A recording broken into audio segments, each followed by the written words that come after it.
Ош облысынын Кара Суу районуна жаңы дайындалган аким Турусбек Ногоев өзү тууралуу айтылып жаткан маалыматтарга комментарий берди. Буга чейин айрым жалпыга маалымдоо каражаттары ал уюшкан кылмыштуу топко аралашкан жана Крим Төөл Алмазбек Бокушевдин өкүл баласы деп жазышкан. Аткаминер Ногоев Крим Төөлдүн өкүл баласы экенин ырастап, бирок уюшкан кылмыштуу топтун мүчөсү эмесмин деген комментарий берди.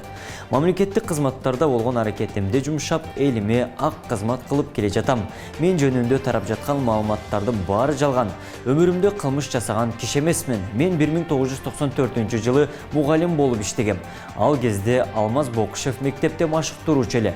Кыргызда өкүл ата шайламай салты бар. Ошол жылдары үйлөнгөнүмдө ата-энемдин каалоосу менен аны өкүл ата кылгам. Андан кийин экөөбүз өз жолубузга түшкөнбүз. Бири-бирибиз менен жумушка байланыштуу катышыбыз жок. Мурда жамандык жакшылыктарда гана көрүшүп калчыбыз, деди Ногоев. Аны менен катар жаңы аким райондо өнүктүрүүгө тажрыйбасы да, билими да жетиштүү экенин билдирди. Турусбек Ногоев 51 жашта Чүй облусунун Жайыл районунун Бекитай айылында туулган. 1991 жылдан 2010 жылдардын аралыгында мектепте мугалим, директор болуп иштеген. 2011 жылы ушул эле районго акимдин орун басары, 2014 жылы аким болуп дайындалып, ушул кезге чейин иштеп келген.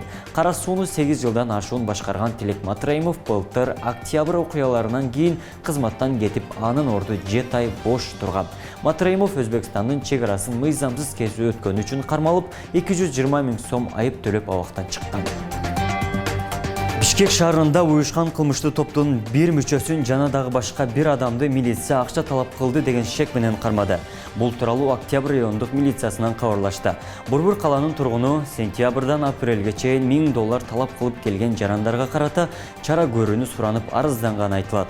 Алар уюшкан кылмыштуу топтун өкүлдөрү экенин билдирип, автоунаага күчтө болуу тургузуп алып, акча бербесе өлтүрүп саларын айтышкан. Видеодон шектүүлөрдүн автоунаасын токтоткондо салондун полунан бир нече $100 жатканын көрүүгө болот. Колго түшкөндөрдүн бири уюшкан кылмыштуу топтун мүчөсү деген адам 31, экинчиси 40 жашта экенин билдирди. Милициядан бул эки киши ушул өңдүү башка кылмыштарга да тиешеси болушу мүмкүн деген шектенүү болуп жатканын айтышкан. Казакстандын президенти Садык Шерниязга элдердин достугу сыйлыгын тапшырды. Сыйлык тапшыруу аземи бүгүн 25 майда Чыңгыз Айтматов атындагы кино үйүндө өттү. Бул тууралуу Маданият, маалымат, спорт жана жаштар саясаты министрлигинин маалымат кызматы билдирди. Иш-чарага президенттин администрациясынын жетекчиси Сүйүнбек Касманбетов, Маданият, маалымат, спорт жана жаштар саясаты министри Кайрат Иманалиев, Казакстандын Кыргызстандагы элчиси Рапил Жошубаев, белгилүү коомдук маданий ишмерлер, кино индустриясынын өкүлдөрү катышты. Сыйлыкты Казакстандын Кыргызстандагы жаңы элчиси Рапил Жошубаев тапшырды. Ал өз сөзүндө президент Токаев Садык Шернияздын Курманжандатка тасмасын жогору баалай тургандыгын эскерип, бул сыйлык менен ал бул тарыхый фильмдин маанисин жана Садык Шернияздын азыркы кыргыз маданиятындагы ордун баса белгиледи. Ошондой эле Кыргызстандын президенти Садыр Жапаровдун атынан Садык Шерниязга президенттин администрациясынын жетекчиси Сүйүнбек Касманбетов белек тапшырды. Эверестке чыккан Эдуард Куатов жер шарынын эң бийик чокусунда туруп кыргызстандыктарга кайрылган видеосу менен бөлүштү. Альпинист Facebook баракчасына жарыялаган тасмасында жеңишин кыргыз элине арнай турганын айткан.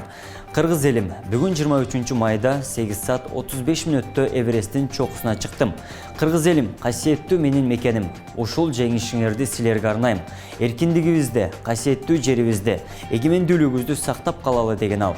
Кыргызстандык Эдуард Куатов 23 май күнү Эверест 1 экспедициясынын курамында Эверестти багындырган. Бийиктикке чыгуу 12 апрелде Непалда башталган. Команданын курамына Израиль, Кыргызстан, Малайзия, Россия жана Өзбекстандан барган альпинисттер кирген. Эдуард Куатов жердин эң бийик чокусун багындырган экинчи кыргызстандык болуп калды. Биринчи болуп чокуга 1997 жылы Дмитрий Греков чыккан.